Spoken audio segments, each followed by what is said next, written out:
Hello, everyone. This is Wes Fryer from Oklahoma City, and this is actually a practice recording for my ISTE 2020 presentation on digital and media literacy for middle school. I am pleased to have this opportunity to share with you a little of the lessons and perspectives which I have developed over time as I find myself today a 5th and 6th grade media literacy teacher. All of these slides are available not only in the digital tote for this session from ISTE, but you can also access them by using my shortened web link, which is wfryer.me/ISTE2020. And ISTE 2020 is also the hashtag of the conference, and I encourage you to share any takeaways or questions that you may have using that hashtag, and you can also use my Twitter ID, which is wfryer. Today, I'm going to quickly, in the 20 minutes that I have with you, talk about a little context and definitions for media literacy and the classes that I'm teaching now at our middle school in Oklahoma City. The main thing I want to share are 10 of my favorite lessons, which I have developed for both 5th and 6th graders, and talk a little bit about why these lessons are fantastic, and also provide you with links to these resources, because I've put each of these lessons online with the templates and the relevant files that I use with these. And lastly, we'll talk about some additional resources related to media literacy. So in terms of context, I am teaching the required trimester computer class that has been required for years at our school in both 5th and 6th grade. And these are actually the last 2 required computer classes that our students have. They can take additional electives in computer science and in our makerspace, but they don't have to take any more computer classes. And so I really feel like, it's a big responsibility, and it's important, especially as our students transition from elementary school to the middle school, but also as they find themselves in middle school and, having friends if they're not themselves, using different kinds of social media tools. There's a lot of really important skills and ideas that we have to talk about. So in my classes, we meet every other day for 50 minutes, and that makes approximately, depending upon holidays and assemblies and other things, about 25 class meetings. So the big question when I started to teach this class was, what should I teach and what should my curriculum be? I had curriculum from the previous teachers, but I decided to do some things the same, but other things a little bit different. And one of the big things that I think is so important when it comes to computer science and specifically media literacy, and that's how I define myself today, is that I don't teach about computers. I teach literacy. I teach the skills of literacy. And Renee Hobbs says that literacy is the sharing of meaning via symbols. And I love that very simple and basic definition. And that is what I am about in our media literacy classroom. But more specifically, I really like the definition of media literacy provided by the organization Media Literacy Now. And they say that media literacy is 3 things: decoding, assessing, and creating. It's decoding media messages, including the systems in which they exist. It's assessing the influence of those messages on thoughts, feelings, and behaviors. And it's also creating media thoughtfully and conscientiously. And I've been passionate for a long time about the creation of media products, encouraging students to use media to show what they know, but layering in the critical thinking, the analysis, the awareness of how media messages are attempting to influence us and influence those around us is absolutely pivotal today. And so I really love being able to address these things in our classroom lessons. We are much more than a course on keyboarding and productivity software like Microsoft Office or Google Docs. In fact, I've created this little word cloud to show what, in our classroom, media literacy means. And it means doing things like interacting, filtering information, publishing information, creating, even hacking. I talk about hacking people's minds. Advertisers, for instance, are constantly trying to get our attention and influence us and nudge us to think something or to want something or, to be dissatisfied. And so talking about those kinds of ways that media is used with my 5th and 6th graders is so important. We analyze, we talk about web literacy and how we decide what it is that we're going to believe and we want to, share possibly with other people. We design media in different apps and programs. We talk about protecting our information, safely sharing information, thinking critically, responding to each other, collaborating, developing computational thinking skills that lay the foundation for more computer science, screencasting, I'll talk about, is one of my most important lessons that I do with students. And then just navigational learning, students being able to know what to do when they're not sure, and where do they go, and how do they take charge of their own learning. All of those are really, really important. So with that background and that context, I'd like to go ahead and share 10 lessons with you. 6 of these I'm using with my 5th graders, and the other 4 I'm using with 6th grade, and I'm doing sort of longer units with my 6th graders. And I just want to kind of talk about each one of these in turn.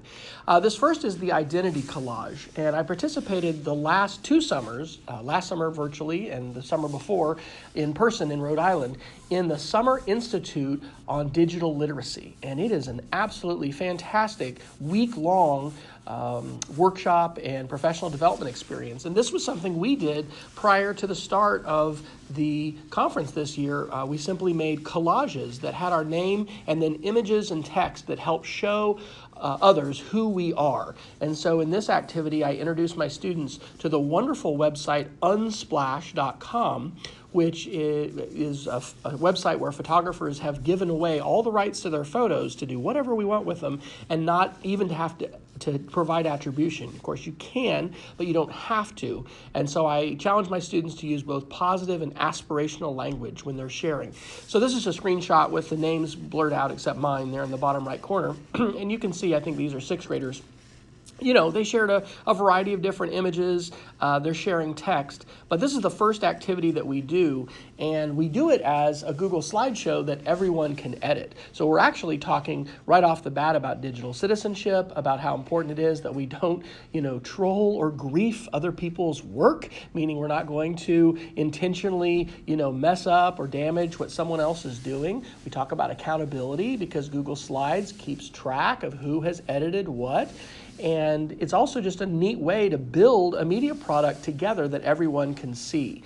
And so actually after we build this together, we start our blog in 6th grade. We use writeabout.com as a blog, and then students are saving their particular slide as an image, and that's their first post that they do on our blog. We talk about only sharing first names, not sharing last names. And so this really kind of jump starts us into the media creation and sharing process, but also the collaboration process.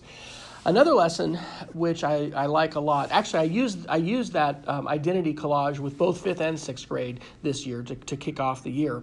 I love info pics, and memes can often, are info pics a lot of times. They're pictures with words. But one of the things that I found is that rather than just jumping into having my 5th graders create info pics in Google Slides, it can be really helpful to fix info pics that are broken, so to speak. I mean, info pics that are not well designed because you can't read the text. It's dark colored font on dark background, or it's too busy. You can't read the text. Too small. Whatever. There's different reasons why info pics cannot be very readable. And so this lesson, and you can download all these. All of these are on my website mdtech.cassidy.org. And you can find the link for lessons and go to this. I've got a template file with about, I think it has maybe 5 different info pics, and then students fix those and correct them, and then we talk about that. So that has been a really nice way to introduce them to, taking sort of their media collage skills in Google Slides up another notch. And we talk about what an info pic tries to do is to influence someone. It needs to be easily readable without too much text.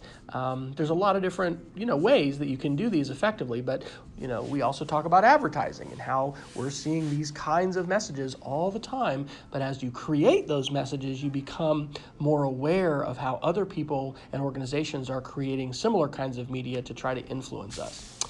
This is a new lesson that I did this year, which I just called Gmail filters. And one of the things that is just overwhelming using Google Classroom for a lot of our students and even our teachers is the quantity of notifications. When you have, maybe 6 or 7 different classes and you're getting an email every time something new is posted or the teacher's left you a comment, any of those things, that can really be overwhelming.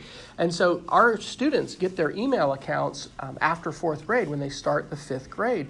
But I was noticing just even a few months into the school year, oh my gosh, look how many unread messages and total messages kids are having in their inbox. And so the whiteboard picture that I have there in the back of this image shows you unread and total emails in student accounts. And so usually it would happen that about 1 or 2 students out of a class would really be either at inbox 0, and we'll talk about what that is, meaning that they go through their email basically every day and get it down to 0, or something really close to it, less than 20. And so the filter that I teach students how to create is so powerful, and I think filtering information is a key literacy skill for the 21st century, is that all the messages that have the word classroom in parentheses, which is all Google Classroom notifications, but they don't have the exact phrase private comment, this gets moved into a separate label, which is like a separate mailbox inside Gmail. And it is incredible what a difference this makes for students. We're not deleting messages with this filter, but what we are doing is filtering their messages so that if they want to look at those, they can. But when they get a private comment, which is a specific comment the teacher has written for the child, it is still right there in their inbox to see. I use this same filter in my Gmail as a teacher, and it is hugely beneficial, because I want to respond to those comments when students are commenting on a particular assignment, but it can just be overwhelming to leave all those notifications on. So filtering information is a key media literacy skill of the 21st century, and this particular lesson, I think, really helps students acquire some powerful skills, practical skills for filtering and really writing an algorithm inside Gmail that then manipulates their information in a way that they want. And I don't require students to keep this filter. Some of them are already doing a few, usually each class, may have had a parent help them or somebody assisted them with a filter, and they can decide, how they're going to manage their email. But I want this to be a tool in their toolbox that they can use. This next lesson is absolutely the favorite lesson of my 5th graders, and this is a Minecraft lesson, but it is a screencasting lesson. And so we are fortunate to be able to license Minecraft Education, and we are able, for 6th graders who have iPads this year, they can use the app for Minecraft Education on their iPad. Our 5th graders this year have older Chromebooks which can't run Minecraft. You have to have a newer Chromebook to have the Google Play Store activated and have a bunch of things set up. So we have a makerspace computer lab that we're able to go to for a couple weeks to get this project done. What students do is they either individually or most of them collaborate with a partner to build a very simple house in Minecraft, but our computer lab is set with a guest account that logs. When you log out, it deletes everything on the hard drive. So students are learning how to export their saved world after class each day and put it in Google Drive. And I've never seen a lesson that has more motivation than this one. And it is not only fantastic for students to learn how to screencast, because they do a practice tour of their house and then a final less than 2-minute tour. In fact, we just were finishing this up this week. And the skills around this are really wonderful. The kids do love collaborating in a virtual environment like Minecraft, but this really, I think, introduces kids to important skills about saving things to the cloud, organizing our files on Google Drive with folders, being able to find those things later, naming our files, all of that kind of basic stuff that's really important. And finally, this is the last 5th grade lesson. I call this one Don't Get Tricked. There is a wonderful YouTuber that one of my 6th graders last year told me about called The Odd Ones Out. And he's a graphic artist, but he's done a really lovely video that's called Scams That Should Be Illegal. And so we watch this together and we talk about how people are sometimes trying to get us to do things that are dangerous, how they're trying to get us to click on things, how does, malware or bad programs, how do those get onto computers, what are scams, and why is it so important to protect our passwords? And so I use this as a password lesson so students can, in some cases, change a very, very simple and basic password they had throughout elementary school for their Google account, and I have them change it to a more complicated, unique password. And we actually set up a Google spreadsheet or a Google sheet, and we use it like a password manager where students record their passwords. For Google, we actually have to have a separate account for Microsoft 365, for Minecraft. They have a separate account for Scratch. We don't have all the single sign-on stuff. Every site doesn't work with single sign-on. And so again, this is a great lesson that does several things. It talks about internet safety, protecting our passwords, but also being savvy to the ways that other people, in some cases, want to trick us and to try and not be tricked. Oh, I guess that was next to last. This is the last lesson for 5th grade. This is called Scratch Animation. I love Scratch. Scratch is the block-based programming language and community that MIT built, I think now over 10 years ago. There are millions of projects that students have built. And so I introduce students to how they can make a basic animation about something. And this is fantastic. And later we actually do a maze project, but love to introduce students for coding and computational thinking skill development to that. So lastly, let's talk a little bit about some some projects in 6th grade. I'm about to start this one with my second trimester kids, family oral history. Students are going to be interviewing a member of their family, just a short interview, and then we're going to put those together in podcasts that have about 4 or 5 different interviews together. Really great way to develop digital literacy skills, and so important too for students and their parents to recognize how powerful recorded audio can be, and these kinds of projects tend to be very engaging and have lots of positive parent feedback. This is a brand new unit for this year, conspiracy theories, and boy is this ever difficult. I have chosen to focus on the moon landing and the Apollo space program. There's a lot of contemporary conspiracy theories happening. We're kind of living in a perfect storm for conspiracies today because of social media and the way it's sort of, if you've seen the Netflix documentary, The Social Dilemma, it's kind of like wired for global gossip. But we want students to be savvy and to not fall prey to tricks, and then also to recognize conspiracies, especially what I would call Fruit Loop conspiracies. And so we use a couple of videos to study the moon landings and understand that we did land on the moon, and those that are saying that we didn't land on the moon, the earth is flat, some of these kind of theories are out to lunch, and we're not going to fall prey to those.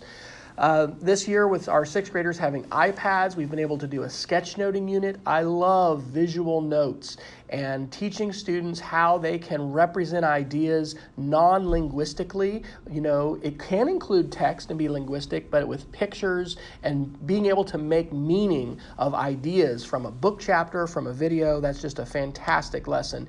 Launch Wikipedia. I really think Wikipedia is probably one of the most underutilized and important digital resources that we have today in the classroom, and we need students to understand how to use it appropriately, not just to think it's evil. And so one of the ways we talk about this, there's a great crash course video on using Wikipedia. When we encounter a news website, we can look up that site on Wikipedia and we can view the talk page and what are people saying about it, and does this seem to be a good source, or is this a highly biased source that we need to be aware of? Is this something that we would consider a mainstream media site, or is this something that somebody's maybe operating out of their garage? I mean, getting some insight. We can't just go to the about page today of a website and learn all we need to know about the site. We need to go other places. It's called lateral reading.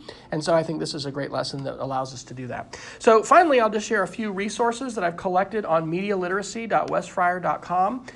First of all, the resources that I'll give a shout out to Brian Turnbaugh, a Chicago-based educator, that together we've worked on this project called Conspiracies and Culture Wars. That is available and linked there on that website with all the resources that tie to the Apollo moon landings and other kinds of lesson suggestions.